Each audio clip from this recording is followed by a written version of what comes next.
take me a little deeper in your story and how resiliency has played a part in that. Okay.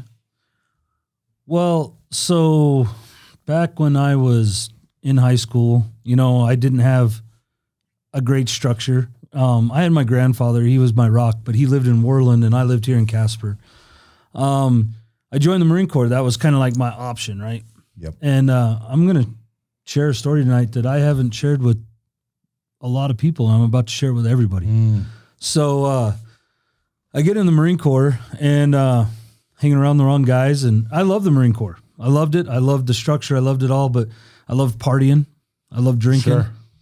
Started doing drugs. Got in trouble. Failed a UA in the United States Marine Corps. A lot of times you get a strike 1, strike 2, strike 3 policy, but where I was stationed at with top secret clearance, it's a one and done.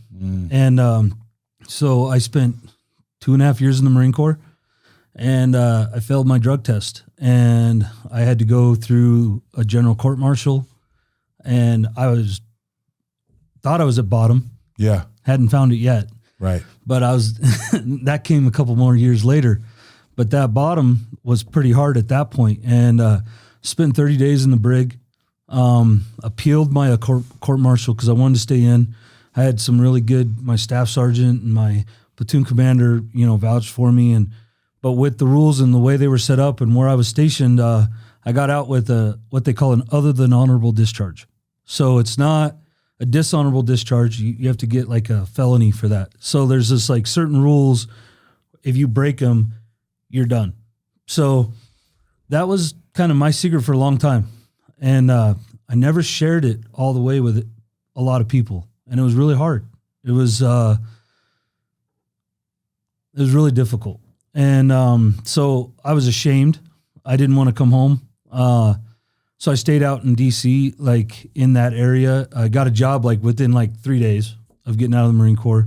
Worked at a carpet warehouse, did some stuff. Woke up one day in 2003. I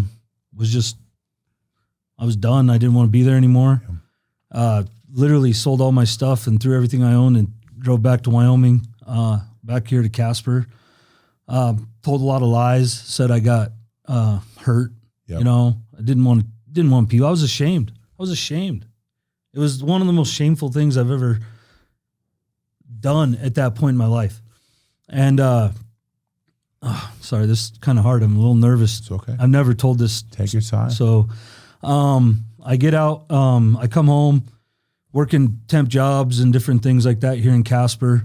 Well, let me rewind back a little bit. So I get out of the Marine Corps. I'm working at this carpet warehouse, and then I'm just drinking, doing drugs, and the hard stuff, cocaine, whatever I could get my hands on. I didn't really care if I woke up. Most days, I'd go to work. I never missed work. I was like what you call a high functioning addict or whatever, like those terms are. But it was a struggle, and I thought, I'll get out of there and I'll go. Right? I'll just run away from my problems. Well, they follow you no matter where you go, no matter what you do. Yeah. Until you face them, they'll follow you. So I come back to Casper. Well, I get into some real bad stuff. I get into crystal meth, and it was scary.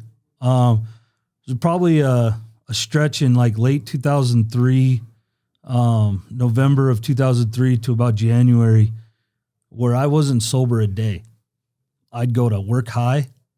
I'd go off and do more drugs in the bathroom while I was at work. I'd go out and drink all night, and then I'd go back to work the next day, and I just kept doing that. And I was just trying to, at that point, my wife and I, we were dating. We were broke up at the time, and she was like my foundation. I had nothing, and I was ashamed, and I was like, I should still be in the Marine Corps. I shouldn't be here. And 2004, January, had some family stuff go on. My mom got in trouble with the law, came home, found out about it. She disappeared. She embezzled a lot of money from another company, and it was tough. It was like I'd pounded a fifth of something, and My sister said something. I ripped the door off the wall and I left. I literally ripped it off the wall, and it was scary. And went out that night, and I was driving on Outer Drive.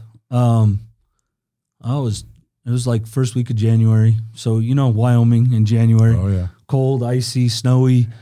And I just put it at about 105 on my 98 Ford Escort ZX2 and hit a patch of ice and just kind of let go.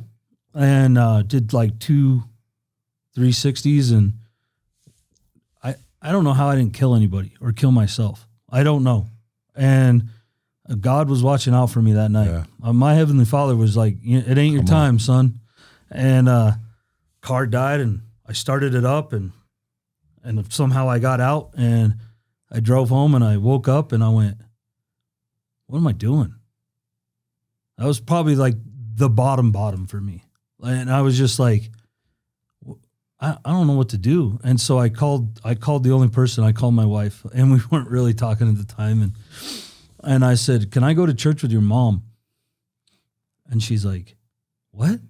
Like she kind of was just like shocked. And so we worked it out. I went to church, and I started like learning about Christ and accepting Jesus as my Savior. And went through that process, and I went cold turkey. I quit everything, and we got married in 2004, and then I moved away to Utah with my wife, and went through that process with her, and just one step at a time. She's like, you need to do something. And I was like, what do you mean I need to do? You need to go to school. I said, I don't want to go to school. And so she's like, well, go, like, what about like learning a trade? So I picked up, there's a school in Logan, Utah called Bridgerland, and it's like a technical school, like WyoTech. And so I started learning how to weld. And then I did that for a while. And then 2006 came, and my daughter was born, and, I'm doing well. And we, at that point, I we're getting out of debt, and we're doing the right things. We kind of moved back here to Casper in 2006 for a little stretch while I was working in the oil field. And I till my wife was getting ready to go back to school. And I was just like, how do I go to school? And she's like, really? I was like, yeah. Like, what do I got? She's like, you got to take the ACT. I was like, all right, set it up. Let's do this thing. I'm in town next week. Went in, took the ACT, started going to college. And I remember like the first like couple weeks of college, it was funny. I struggle with like, undiagnosed ADD and all that kind of stuff. And I'm doing a paper. I got like my computer going. I got like 2 other projects over here, and I'm listening to music. I'm jamming out, and my wife comes in and says like, what are you doing? And she's like, because it's not the traditional way, and I've never been a traditional person. Sure. I said, honey, just let me do it my way one semester. I tried it for 12 years in high school, and I failed, and it was hard. And just let me try my way.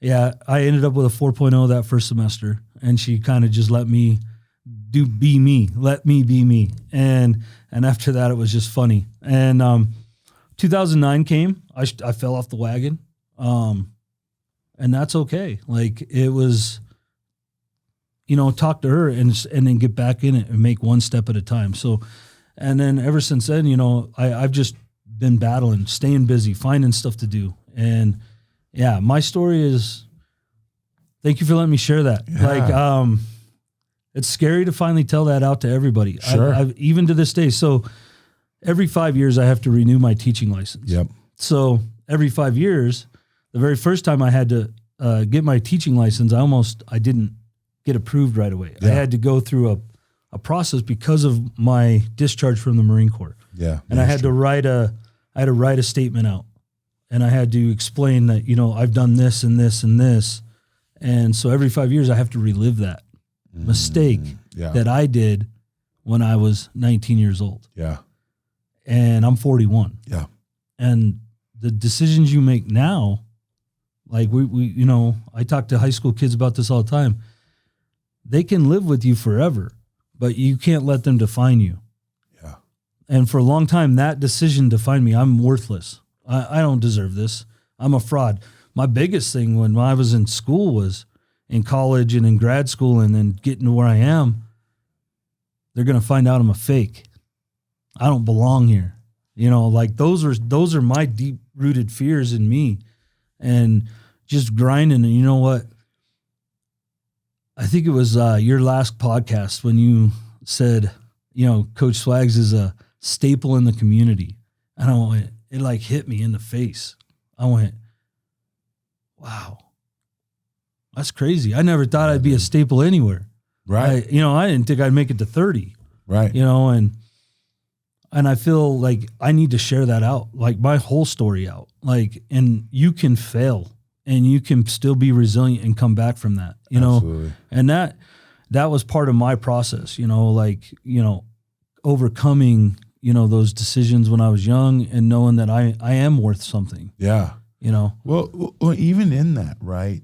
Like embracing our whole story because it's part of us. You just said something a little bit ago. You said, thank you for letting me share that. I kind of saw something happen in you just a minute ago, when you shared that.